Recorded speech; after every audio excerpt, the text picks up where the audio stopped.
ഒരു ചോദ്യം ചോദിച്ചുകൊണ്ട് തുടങ്ങാം. നിങ്ങളിപ്പോൾ ചെയ്യുന്നത് ശരിക്കുമുള്ള കഠിനാധ്വാനമാണോ അതോ കഠിനാധ്വാനത്തിന്റെ ഒരു പെർഫോമൻസ് മാത്രമാണോ? കാരണം നമ്മളിപ്പോൾ ജീവിക്കുന്ന ഈ ഡിജിറ്റൽ ലോകത്ത് യഥാർത്ഥത്തിൽ ചെയ്യുന്ന ജോലിക്കാണോ അതോ ആ ജോലി ചെയ്യുന്നു എന്ന് കാണിക്കുന്നതിനാണോ കൂടുതൽ വില കിട്ടുന്നത്? വരൂ, നമുക്ക് ഈ ചോദ്യത്തിന്റെ ഉത്തരം ഒന്നിച്ചൊന്ന് തേടിപ്പോകാം. നമ്മൾ ചെയ്യുന്ന ഓരോ കാര്യവും ലൈക്കിനും കമന്റിനും വേണ്ടിയുള്ള ഒരു പ്രകടനമായി മാറുന്നുണ്ടോ? ആ ഒരു ചിന്ത മനസ്സിൽ വെച്ചുകൊണ്ട് നമുക്കൊരു കഥ കേൾക്കാം. 2 സഹോദരന്മാരുടെ കഥ. അപ്പം നമ്മുടെ കഥയുടെ പശ്ചാത്തലം ഒരു ചെറിയ ടൗണിലെ ഹമീദിക്കയുടെ ഹാർഡ്വെയർ കടയാണ്. ഒരു സാധാരണ ഇരുമ്പുകട. പഴയ കാലത്തെ കച്ചവടവും പുതിയ കാലത്തെ ടെക്നോളജിയും തമ്മിൽ ഒരു ഏറ്റുമുട്ടൽ നടക്കുന്ന ഒരിടം കൂടിയാണിത്. നമ്മുടെ കഥയുടെ തുടക്കം ഇവിടെ നിന്നാണ്. അപ്പോൾ നമുക്ക് ഈ മക്കളെ പരിചയപ്പെടാം. മൂത്തവന്റെ പേര് സമീർ. അവനൊരു ഓൺലൈൻ ജീവിയാണ്. എന്ത് ചെയ്താലും അതൊരു ഫോട്ടോയോ സ്റ്റാറ്റസോ റീലോ ആയിരിക്കണം. ഇനി ഇളയവൻ ഷാഹിദ്. അവൻ നേരെ തിരിച്ചാണ്. ഒരു യഥാർത്ഥ മനുഷ്യൻ. അവന്റെ ലോകം ആ കടയും അവിടുത്തെ ജോലിക്കാരും സപ്ലയർമാരും ഒക്കെയാണ്. ഒരു ക്യാമറ കണ്ടാൽ അപ്രത്യക്ഷനാകുന്ന ടൈപ്പ്. ഒരാൾ എപ്പോഴും വെളിച്ചത്തിൽ, മറ്റൊരാൾ എപ്പോഴും നിഴലിൽ. അപ്പോ ഈ സമീർ അവനെങ്ങനെയാണ് തന്റെ ഈ ഒരു ഇമേജ് ഉണ്ടാക്കിയെടുക്കുന്നത്? ശരിക്കുമുള്ള പണിയെടുത്തിട്ടാണോ? അല്ല, പണിയെടുക്കുന്നു എന്നതിന്റെ ഒരു കാഴ്ച ഉണ്ടാക്കിയിട്ടാണ്.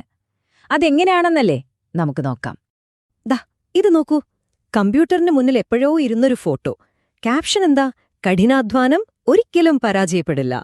ഇത് കണ്ടാൽ ആർക്കാ തോന്നാത്തത് ഈ കട മുന്നോട്ട് കൊണ്ടുപോകുന്നത് മൊത്തം സമീറിന്റെ ബുദ്ധിയും അധ്വാനവും കൊണ്ടാണെന്ന്? പക്ഷെ സത്യം അതായിരുന്നോ? ഒരിക്കലുമല്ല. ഇതാണ് പെർഫോമൻസ്. ഇതൊരു ലൂപ്പ് പോലെയാണ്. ഒരു സൈക്കിൾ. ജിമ്മിൽ നിന്നൊരു സെൽഫി ഇടുന്നു, ബിസിനസിനെക്കുറിച്ച് എവിടെന്നെങ്കിലും കിട്ടിയ ഒരു കോട്ട് ഷെയർ ചെയ്യുന്നു, ഉടനെ വരും comment, proud of you bro, next level മച്ചാനെ. ഇതോടെ കാര്യം സെറ്റായി. ശരിക്കും കടയിൽ എത്ര രൂപയുടെ കച്ചവടം നടന്നു എന്നതിനേക്കാൾ വലുതായി മാറുന്നു ഈ ഓൺലൈൻ പ്രശംസകൾ. അതായത് ലൈക്കും കമന്റും ഒക്കെ ഒരു പുതിയ കറൻസി പോലെയായി മാറുന്നു. ഏറ്റവും വലിയ ട്രാജഡി എന്താണെന്ന് വെച്ചാൽ ഈ ഓൺലൈൻ പെർഫോമൻസ് പതുക്കെ പതുക്കെ യാഥാർത്ഥ്യമായിട്ടെല്ലാരും വിശ്വസിച്ചു തുടങ്ങും. സ്വന്തം ബാപ്പ ഹമീദിക്ക പോലും തന്റെ മകന്റെ ഈ ഓൺലൈൻ മുഖമാണ് അവന്റെ യഥാർത്ഥ സ്വഭാവമെന്ന് വിശ്വസിക്കാൻ തുടങ്ങുന്നു. ചിന്തിച്ചു നോക്കൂ, സ്വന്തം മകനെ നേരിട്ട് കാണുന്നതിനു പകരം ഒരു ഫോൺ സ്ക്രീനിലൂടെ കാണേണ്ടി വരുന്നൊരവസ്ഥ. ഇവിടെയാണ് നമ്മൾ ഷാഹിദിനെ ഓർക്കേണ്ടത്. ഒരാളിങ്ങനെ പ്രകടനം നടത്തുമ്പോ മറ്റൊരാൾ ഒരക്ഷരം മിണ്ടാതെ അവിടെ പണിയെടുക്കുന്നുണ്ട്. അപ്പോ ചോദ്യം ഇതാണ്, എല്ലാം വെറും കാഴ്ചകൾ മാത്രമാകുമ്പോ ആരും കാണാതെ ചെയ്യുന്ന ആ അധ്വാനത്തിന് എന്തു വിലയാണുള്ളത്? അതിനൊരു വില കൊടുക്കേണ്ടി വരുമോ? ഈ ഒരു സംഭവം നോക്കൂ. ഇത് ശരിക്കും കാര്യങ്ങൾ വ്യക്തമാക്കും. ഉമ്മാക്ക് സുഖമില്ലാതെ ആശുപത്രിയിലായി. സമീർ എന്തു ചെയ്തു? അവൻ വീട്ടിലിരുന്നു. എന്നിട്ട് ഫാമിലി വാട്സാപ്പ് ഗ്രൂപ്പിൽ ഒരു പ്രാർത്ഥനയുടെ ഇമോജി ഇട്ടു. ഉമ്മാക്ക് വേണ്ടി പ്രാർത്ഥിക്കുന്നു. ഷാഹിദോ, അവൻ നേരെ ആശുപത്രിയിലേക്ക് ഓടി, മരുന്നു വാങ്ങി, രാത്രി മുഴുവൻ അവിടെ കാവലിരുന്നു. പക്ഷെ അവസാനം എന്തുണ്ടായി? ബന്ധുക്കളെല്ലാം സമീറിന്റെ കരുതലിനെ പുകഴ്ത്തി. കാരണം അവന്റെ കരുതലിന് ഒരു വാട്സാപ്പ് നോട്ടിഫിക്കേഷൻ ഉണ്ടായിരുന്നു. ഷാഹിദിന്റെ ഓട്ടത്തിനും ഉറക്കമൊഴിച്ചതിനും നോട്ടിഫിക്കേഷൻ ഉണ്ടായിരുന്നില്ല. അത്രയുള്ളൂ കാര്യം.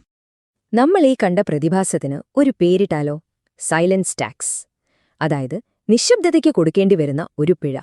നിങ്ങൾ ശരിക്കും ജോലി ചെയ്യുന്നുണ്ട്, കഷ്ടപ്പെടുന്നുണ്ട്, പക്ഷെ അത് പുറത്താരെയും കാണിക്കുന്നില്ലെങ്കിൽ അതിന് ഒരു വിലയും കിട്ടില്ല, ഒരു അംഗീകാരവും ലഭിക്കില്ല.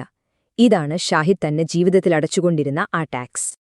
ആ സമയത്താണ് ഫാമിലി ഗ്രൂപ്പിൽ ഒരു ബന്ധുവിന്റെ മെസ്സേജ് വരുന്നത്. ഹമീദിക്കയ്ക്കിപ്പോ എന്തൊരാശ്വാസമായിരിക്കും, സമീർ കടയിലെ ഒരു വലിയ സപ്പോർട്ടാണല്ലോ. ഇതാണ് ആണിയടിക്കുന്ന നിമിഷം. അതോടെ ആ ഡിജിറ്റൽ കഥ യാഥാർത്ഥ്യമായി മാറി. ഷാഹിദ് എന്നൊരാൾ അവിടെ ഉള്ളതുപോലും എല്ലാവരും മറന്നു. തന്റെ അധ്വാനം പൂർണ്ണമായും മായ്ക്കപ്പെട്ടെന്ന് അവന് മനസ്സിലാകുന്നത് ആ ഒരൊറ്റ മെസ്സേജിലാണ്. അപ്പോ കഥ എങ്ങനെ സ്മൂത്തായി പോകില്ലല്ലോ. ശരിക്കും ഒരു പ്രതിസന്ധി വരുമ്പോ എന്ത് സംഭവിക്കും? ഈ ഓൺലൈനിലുണ്ടാക്കിയെടുത്ത ഇമേജൊക്കെ അപ്പോ ഉപകാരപ്പെടുമോ? അതാണ് നമ്മളിനി കാണാൻ പോകുന്നത്. ഒരു വലിയ പ്രശ്നം വന്നു. കട പൂട്ടേണ്ട അവസ്ഥ. ബാപ്പ ആരെയാ ഡ്യൂട്ടി ഏൽപ്പിച്ചത്? തീർച്ചയായും കണക്ഷൻസൊക്കെയുള്ള സമീറിനെ. എന്നിട്ടെന്തായി? സമീർ ആ സപ്ലയറുടെ കോൾ എടുക്കാതെ ഒഴിഞ്ഞുമാറി. എന്നിട്ട് നേരെ ഇൻസ്റ്റഗ്രാമില് ചായ കുടിക്കുന്നൊരു ഫോട്ടോ ഇട്ട് ക്യാപ്ഷൻ കൊടുത്തു, സമാധാനമാണ് ഏറ്റവും വലിയ സമ്പത്ത്. കിടുക്കി.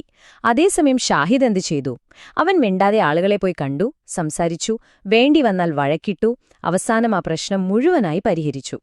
ഇവിടെ ആരാണ് ശരിക്കും പണിയെടുത്തത്, ആരാണ് പെർഫോം ചെയ്തതെന്ന് ക്ലിയർ അല്ലേ? പക്ഷേ ഇതിലെ ഏറ്റവും വലിയ തമാശ അതല്ല. ആ പ്രശ്നം സോൾവായിട്ടും നാട്ടുകാരുടെയും വീട്ടുകാരുടെയും ഹീറോ ആരായിരുന്നു? സമീർ തന്നെ. കാരണം ഷാഹിദ് ഉണ്ടാക്കിയ സൊല്യൂഷന് സ്റ്റാറ്റസും റീലും ഒന്നും ഇല്ലായിരുന്നല്ലോ, അതാരും കണ്ടില്ല. അതുകൊണ്ട് പ്രകടനം തന്നെ വീണ്ടും സത്യമായി മാറി.